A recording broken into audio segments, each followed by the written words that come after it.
Indian post office থেকে নতুন recruitment বিজ্ঞপ্তি প্রকাশিত হয়েছে 2024-এ। প্রকাশিত হয়েছে 8/4/2024 তারিখে। বাদিকে দেখো নোটিশ নাম্বারটা শো করছে। আচ্ছা, application are invited from the Indian citizen যারা আছে তারাই কিন্তু তোমরা এই ফর্ম ফিল আপটা করতে পারবে স্টাফ কার ড্রাইভার পদের জন্য।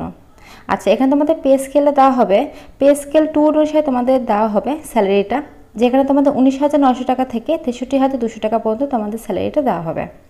আচ্ছা, নিচের দিকে দেখো তোমাদের একটা ছকের মধ্যে বলে দিয়েছে বাদিকে সিরিয়াল নাম্বার, তারপর নেম অফ দ্য রিজন, তারপর name of the divisional unit, total vacancy. তোমাদের কিন্তু টোটাল ভ্যাকেন্সি আছে 27টা।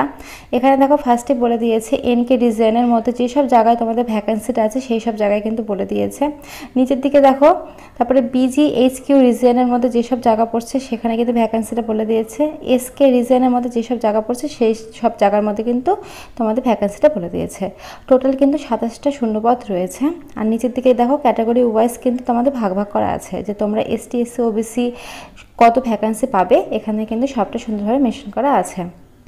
আচ্ছা, চলো এবার পরের পৃষ্ঠা তোমাদের বাকি ডিটেলসগুলো বলে দিই কী কী আছে। আচ্ছা, এখানে দেখো উপরে লেখা আছে পিওট তোমাদের 2 ইয়ার্সের জন্য না হবে, অর্থাৎ 2 বছরের জন্য কিন্তু না হবে, কিন্তু এটা ডাইরেক্ট রিক্রুটমেন্ট হবে, অর্থাৎ তোমাদের কিন্তু কোনো রকম এক্সাম দিতে হবে না, শুধুমাত্র ইন্টারভিউর মাধ্যমেই কিন্তু নিয়োগটা হবে।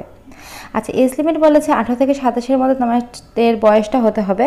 আর এর উপরে এসটি এসসি ওবিসি যারা আছে তারা কিন্তু তোমরা বয়সের ছাড়টা যেমন পেয়ে থাকো গভর্নমেন্ট নর্মস অনুসারে তেমন কিন্তু এখানেও পাবে। আর গভর্নমেন্ট সার্ভিস যারা করো তারা কিন্তু 40 বছর পর্যন্ত এই ফর্মটি ফিল আপ করতে পারবে। আর নিচের দিকে দেখো এক্স সার্ভিসম্যানের জন্য কিন্তু এক্সট্রা করে বয়সের ছাড়টা দেওয়া আছে। আচ্ছা, এসেন্সিয়াল কোয়ালিফিকেশন তোমাদের বলেছে দেখো 1 নাম্বার তোমাদের বলেছে valid driving licence for light and heavy motors vehicles. তোমাদের কিন্তু ড্রাইভিং লাইসেন্স লাগবে লাইট অ্যান্ড হেভি মোটরসের উপরে। তারপর নলেজ লাগবে দেখো নলেজ অফ মোটর মেশিনের উপরে কিন্তু তোমাদের নলেজটা থাকতে হবে।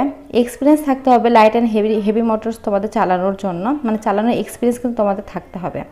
আর পাস কিন্তু তোমরা এই ফর্মটি ফিল আপ করার জন্য তোমাদের মাধ্যমিক পাস হলেই কিন্তু তোমরা অ্যাপ্লাইটা করতে পারবে।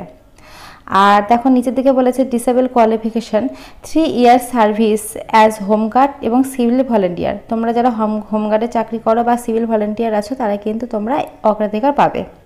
আর নিচের দিকে বলেছে দেখো মেথড অফ রিক্রুটমেন্ট তোমাদের কিন্তু এটা ডাইরেক্ট রিক্রুটমেন্ট হবে, যেটা আমি একটু আগে বলে দিলাম। কোনো রকম কিন্তু এক্সাম তোমাদের হবে না, শুধুমাত্র ইন্টারভিউর মাধ্যমেই কিন্তু নিয়োগটা হবে। তো চলো পরের পৃষ্ঠায় বাকি ডিটেলসগুলো বলে দিই। এখানে কিন্তু আরও বাকি অনেক ডিটেলস লেখা আছে, তোমরা এগুলো পড়ে নেবে। তো তোমাদের আমি এখন বলে দেবো যে তোমরা অ্যাপ্লিকেশন ফর্মটা কোথায় পাবে। তো চলো সেটা এখন বলে দিই।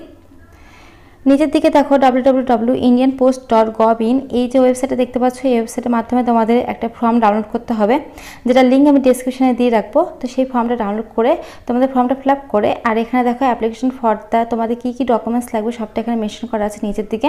তো এই সমস্ত ডকুমেন্টস দিয়ে তোমাদের উপরে দেখো মোটা কালিতে লেখা আছে, ঠিকানাটা মেনশন করা আছে। এই ঠিকানায় কিন্তু তোমাদের বাই পোস্টের মাধ্যমে পাঠিয়ে দিতে হবে। এই ঠিকানায় বাই পোস্টের মাধ্যমে পাঠিয়ে দিলে কিন্তু পুরো প্রসেসটা কমপ্লিট হয়ে যাবে। লাস্ট ডেট আছে 14/5/2024 তারিখ পর্যন্ত। তো মে মাসের 14 তারিখ পর্যন্ত কিন্তু লাস্ট ডেটটা আছে, দেখতে পাচ্ছ এখানে সুন্দরভাবে মেনশন করা আছে। আর এই হচ্ছে সেই ফর্মটা, এই ফর্মটা সুন্দরভাবে ফিল আপ করতে হবে। বাদবাকি সমস্ত 11 ডকুমেন্টস অ্যাটাচড করে তোমাদের ওই ঠিকানাটা যেটা বললাম সেই ঠিকানায় কিন্তু বাই পোস্টের মাধ্যমে পাঠিয়ে দিলেই কিন্তু পুরো প্রসেসটা কমপ্লিট হয়ে যাবে। আর তোমাদের সুবিধার্থে কিন্তু আমি ডিসক্রিপশনে লিঙ্ক দিয়ে রাখবো, তোমরা চাইলে সেখান থেকে নিয়েও ফর্মটি ফিল আপ করতে পারো। তো আজকের মতো এইটুকু, ভিডিও দেখার জন্য অসংখ্য ধন্যবাদ, থ্যাংক ইউ। আর এখন নতুন চাকরি পাওয়ার জন্য অবশ্যই চ্যানেলটা সাবস্ক্রাইব করে রেখো।